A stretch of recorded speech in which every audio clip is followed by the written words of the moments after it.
Word. All right, y'all. I'm gonna get out y'all way, and we're gonna bring up our first performer of the evening. He's a poet. His name, True Lyrics. Give it up for True Lyrics as he's into the stage. Keep it going. Keep it going. Woo!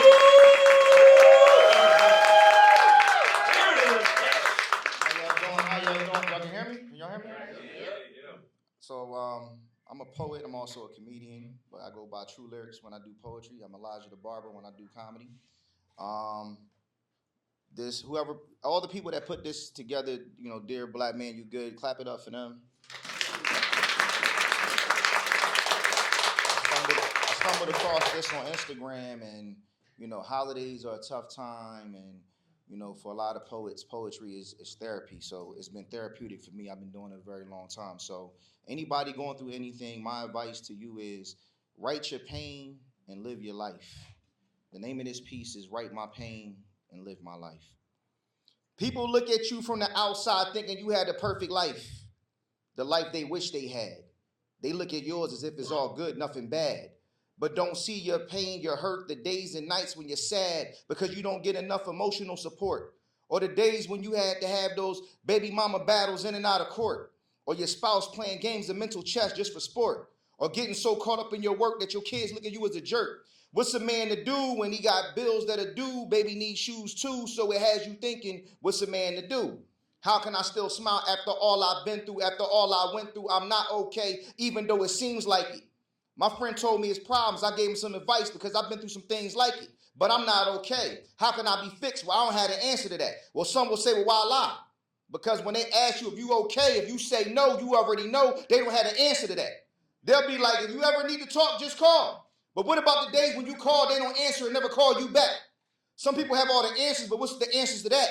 How does one handle that without turning to a bad vice or being around people giving bad advice? In this life, we seem to roll the dice, take a gamble, but sometimes you make decisions that come with consequences that we can't handle. This shit ain't right. I found a woman that I thought was right, thought was the love of my life, married her, made her my wife, had a kid, shit got crazy. I left that lady. She put me through hell to see my baby, didn't treat me nice. Fast forward 10 years, me and my son are good. But his mother, my ex-wife, she lost her life. Some days I'm mad at God like this shit ain't right. Dog, I know you know all, created all, but come on, dog, really? Why not spare her and kill me? Oh, I see, only the strong survive. But if the good die young, which one of those is alive? So I'm bad if I survive, I'm weak if I'm young when I die. I guess in this life is a test. I don't even like to talk about death because when you're going, it's everybody else's problem. With her going, that's my problem, my son's problem. He only had his mom for 11 years, but I'm wrong to feel like God robbed him. I'm going to just count my blessings and be glad I'm here for him because it was the time I couldn't see, talk to, or hear from him. See, behind these smiles is a lot of pain. I have days when I have to convince myself I'm not insane. I got to constantly remind my son that even though his mom is gone, he's not alone. As I was typing this, teardrops is falling, hitting my phone. The last time I was on the stage, it got emotional. This time it's personal. My father apologized for not being there and doing what he was supposed to do. But he was still proud of his child. See, my will, my drive, my ambition, and the tools I had to use to stay alive didn't come from him. I bought up all my pain and said, fuck it then. I'm going to use my pen, write that pain. It's a shame when you 11, 12, 13, and your friends are slain. Memories of things that made us all laugh. Junior year of high school, my homie died in a car crash. I grew up wondering why my pops never wanted me. At age 4, my grandmother died right in front of me. I've been through some shit. My uncle passed when I was 25. He was 36. Last year, I was 39, and somehow that plays my mind because from age 25 to 36, I felt like I was on borrowed time. What you know about losing a loved one, paying their phone bill for 3 months after they died just to hear their voice on the voicemail? That feeling is hell. So since tomorrow ain't promised, I choose to live for the day. Grandma would say, count your blessings. Now I know what that means. Seeing my kids grow from toddlers to teens. Seeing my daughter go from my sweet baby girl to staying distant and mean. My son being my #1 fan. To seeing his own pain but being able to understand. These obstacles in life build character and helps a boy become a man.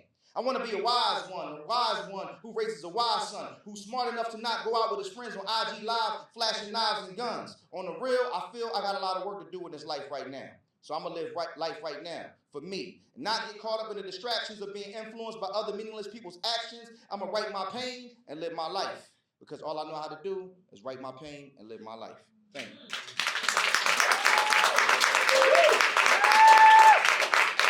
Yeah, keep all keep